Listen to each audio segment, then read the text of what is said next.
Comme à son habitude, Laetitia, une jeune Ivoirienne de 20 ans, était encore en train de rêver sur les réseaux sociaux.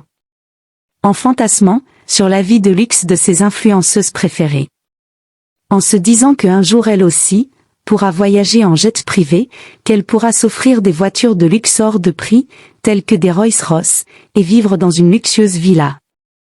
Pendant qu'elle planait sur ces nuages, sa mère est entrée dans sa chambre. « Laetitia, qu'est-ce que tu fais encore dans cette chambre à pareille heure? Il est 10 heures, et tu es encore là? Aujourd'hui encore tu ne vas pas aller à l'université? Qu'est-ce qui ne va pas chez toi, Laetitia? Ça fait plus de 3 mois que tu ne vas pas au cours. Tu veux gâcher ton avenir ou quoi? Tu sais combien de personnes prient, tous les jours, pour avoir la chance d'obtenir une bourse d'études dans cette prestigieuse université? Mais toi tu as eu la chance que Monsieur Philippe t'ait offert une bourse d'études, et tu as le courage de vouloir la jeter à la poubelle. Maman, je t'ai déjà dit d'arrêter de me parler de cette université. J'ai décidé de ne plus jamais y mettre mes pieds, et tu ne vas pas me faire changer d'avis. Mon Dieu, Laetitia, donc tu as vraiment décidé de gâcher ta vie, ainsi que la bourse d'études de plusieurs millions, que Monsieur Philippe t'a offerte. Tu peux me dire pourquoi tu as décidé d'arrêter tes études? Je n'ai pas de compte à te rendre. Et vu que tu tiens tant à cette bourse d'études, tu peux aller à l'université étudier à ma place. Tu devrais avoir honte, en disant que cette bourse d'études m'a été offerte, tellement que tu es incapable de me payer des études. Mais cela ne te dit rien. Laetitia, c'est à moi que tu parles comme ça. Tu as perdu la tête? C'est comme ça que tu me remercies après tous les sacrifices que j'ai faits pour toi. Quel sacrifice? Qu'est-ce que tu as fait pour moi? Tu as toujours été incapable de me nourrir même une fois par jour. Manger de la viande dans cette maison est un miracle. C'est normal que tous les étudiants de l'université se moquent de moi, en me traitant de pauvre fille. Ok, je comprends maintenant pourquoi tu ne veux plus aller à l'université, tu as honte de ta vie, n'est-ce pas? Oui, j'ai honte de cette vie misérable, et j'en ai plus que marre de vivre dans cette maison. Mon Dieu ma fille, pourquoi tu es devenue complexée? Et pourtant je t'ai toujours dit de ne pas envier les personnes riches, car tu ne sais pas comment elles font pour gagner leur argent. En tout cas ma décision est claire, je n'irai plus jamais dans cette université. En effet, la vie de Laetitia a complètement basculé, dès son premier jour de cours dans cette prestigieuse université, dans laquelle il n'y avait que des enfants de riches. Qui avaient tous des voitures luxueuses hors de prix. Qu'ils conduisaient eux-mêmes, ou se faisaient conduire par leurs chauffeurs. Laetitia était la seule étudiante de l'université qui empruntait des transports en commun. Mais le comble c'est que Laetitia n'avait aucun beau vêtement. Pendant que toutes les autres filles avaient les tenues les plus tendances. Laetitia était toujours vêtue des vieilles robes, que lui avaient données les sœurs de sa mère, et certaines sœurs en Christ de l'église. Pour la première fois de sa vie, Laetitia se sentait vraiment humiliée, à cause de son statut social. Sachant qu'elle a toujours été dans des établissements publics, dans lesquels tous les autres élèves venaient des familles démunies. Mais après l'obtention de son baccalauréat, Laetitia a eu la grâce de recevoir une bourse d'études de la part de Monsieur Philippe. Un homme d'affaires qui priait dans la même église qu'elle, et qui a vu Laetitia grandir. Laetitia et sa mère étaient très heureuses, et bénissaient le Seigneur jour et nuit, pour avoir exaucé leurs prières. Mais une fois à l'université, dès les premiers jours des cours, Laetitia a très vite regretté d'avoir eu l'opportunité d'être scolarisée dans cette université. Car les autres étudiants, notamment les filles, se moquaient d'elle à longueur de journée. Mais comment les responsables ont-ils accepté que cette mocheté puisse être scolarisée dans notre prestigieuse université? Elle va finir par ruiner notre réputation, de filles les plus stylées, de toutes les universités du pays.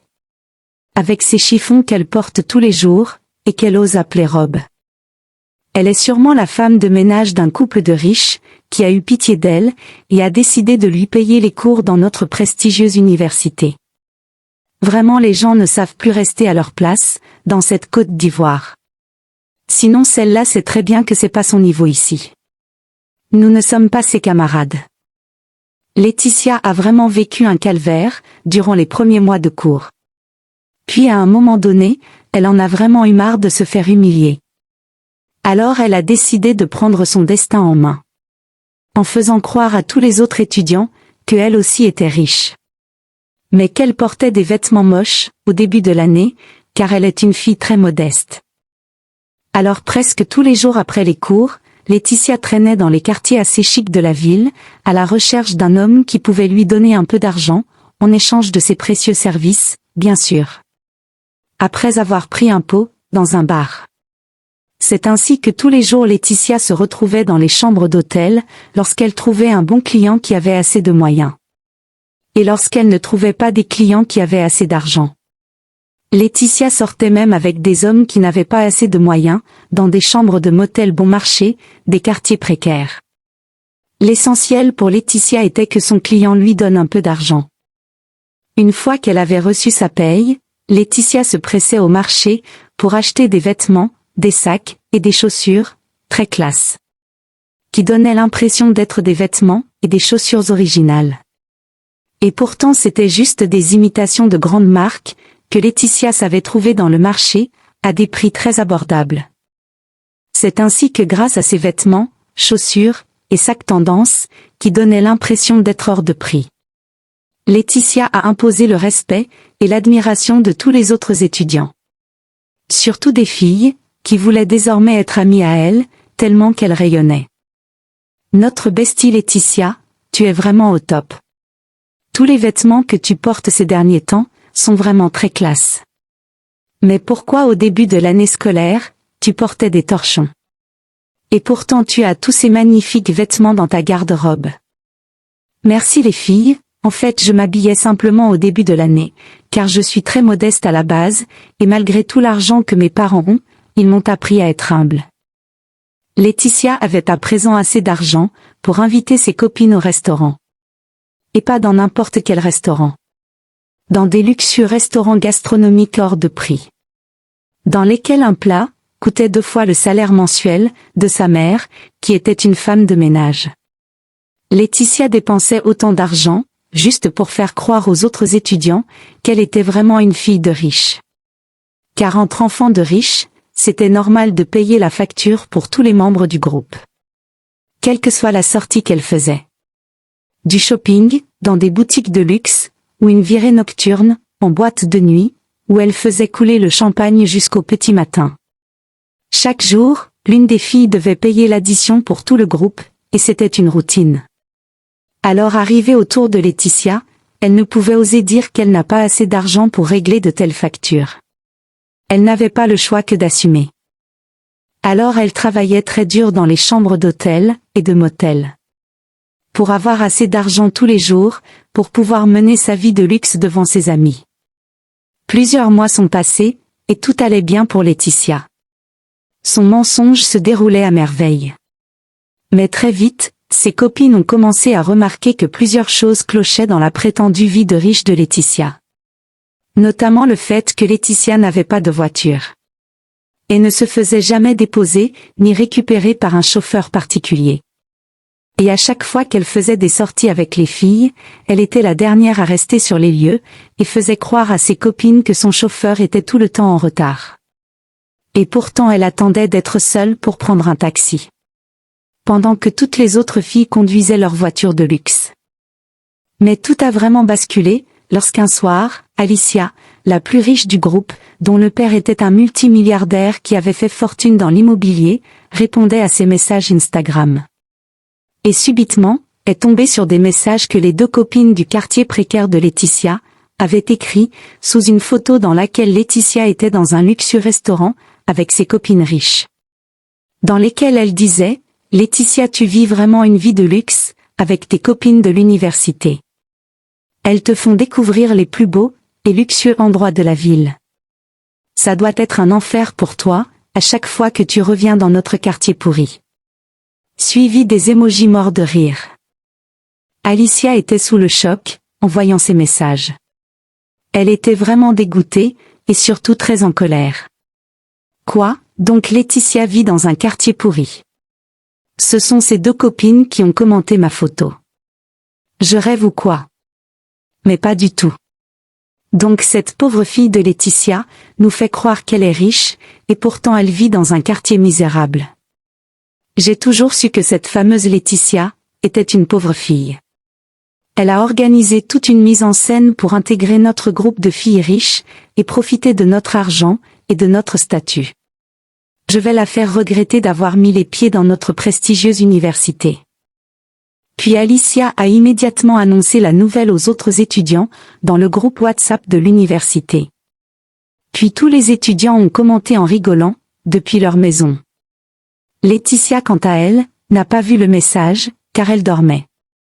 Elle était trop fatiguée, après avoir passé toute la soirée dans une chambre d'hôtel, pour avoir l'argent, qu'elle allait utiliser le lendemain à l'université.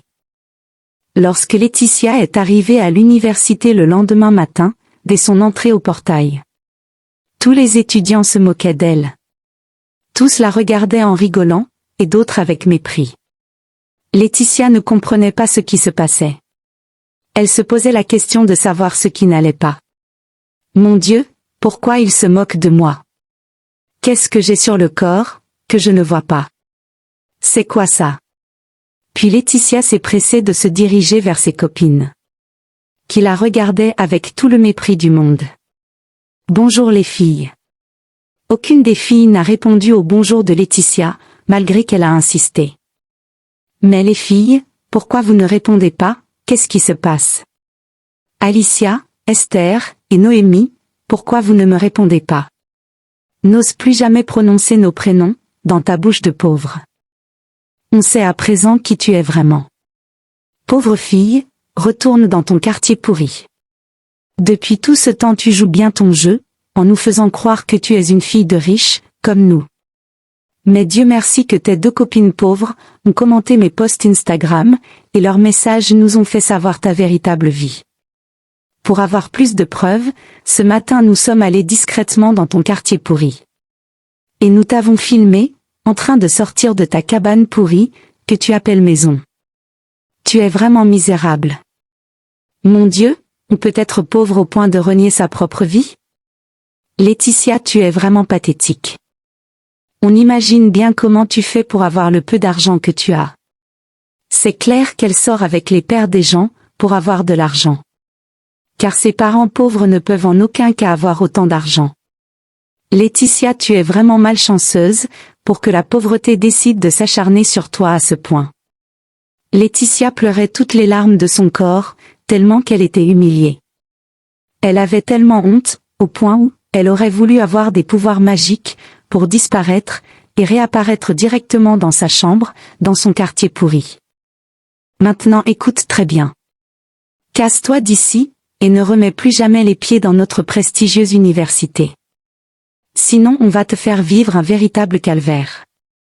Bien pire que ce qu'on t'a fait au début de l'année, lorsque tu portais tes chiffons, que tu appelais vêtements. Tu vas réaliser que tu n'as pas ta place parmi nous. Cette université est faite pour les enfants de riches. Et non pour les pauvres comme toi. Dépêche-toi de retourner dans ton quartier pourri. Laetitia est sortie de l'université en courant, et en pleurant. Sous les rires moqueurs de tous les étudiants. Elle s'est pressée de monter dans un taxi, en destination de son quartier pourri. Tout au long du trajet, qui séparait l'université de son quartier, Laetitia n'a cessé de pleurer. Car elle venait de vivre la pire humiliation qu'elle n'aurait jamais pu imaginer avoir dans sa vie. À peine arrivée dans son quartier, Laetitia a croisé ses deux copines, qui ont laissé des commentaires sur les posts Instagram d'Alicia. Bonjour Laetitia, pourquoi tu pleures? Qu'est-ce qui t'arrive? Bande de tarés que vous êtes, qui vous a demandé de commenter les photos sur lesquelles je suis avec mes copines de l'université. Vous êtes malade ou quoi? Qu'est-ce qui ne tourne pas rond dans vos têtes? Plutôt que de chercher à sortir de la pauvreté, dans laquelle vous croupissez, ce qui vous intéresse c'est commenter les posts des filles que vous n'allez jamais arriver à la cheville. Bande de pauvres que vous êtes, vous allez finir vos vies dans ce quartier pourri. Ces deux copines étaient vraiment choquées, par les propos de Laetitia. Mais qu'est-ce qui lui arrive? Elle devient folle ou quoi? Elle se prend pour qui? Depuis qu'elle est scolarisée dans cette université de riches, elle se prend également pour une fille riche. Au point de manquer de respect aux gens. Et pourtant tout le quartier sait que si Monsieur Philippe ne lui avait pas offerte cette bourse, elle n'aurait jamais pu être scolarisée dans cette prestigieuse université. N'importe quoi. Vraiment le fait de fréquenter les enfants de riches lui monte à la tête. Une fois arrivée dans sa chambre, Laetitia s'est mise à nouveau à pleurer. Mon Dieu, qu'est-ce que je t'ai fait pour me faire vivre une telle humiliation? Donc ça ne te suffit pas d'avoir fait de moi une fille pauvre. Tu permets encore que je sois humiliée de cette façon. J'étais là, le jour où on t'a crucifié? Où tu m'as vu clouer l'une des pointes avec lesquelles tu as été crucifié. Pourquoi tu t'acharnes sur moi? Je ne mettrai plus jamais mes pieds dans cette université. Je ferai tout pour m'en sortir, et je vais réussir par mes propres moyens. Je vais me battre pour devenir très riche et influente, je n'accepterai plus jamais que qui que ce soit me manque de respect à cause de cette fichue pauvreté. Je ne serai plus jamais pauvre. Et ces idiotes de l'université vont me le payer. Vous allez regretter de m'avoir humilié. Abonnez-vous et activez la cloche de notification pour être informé lorsque la suite de cette vidéo sera publiée.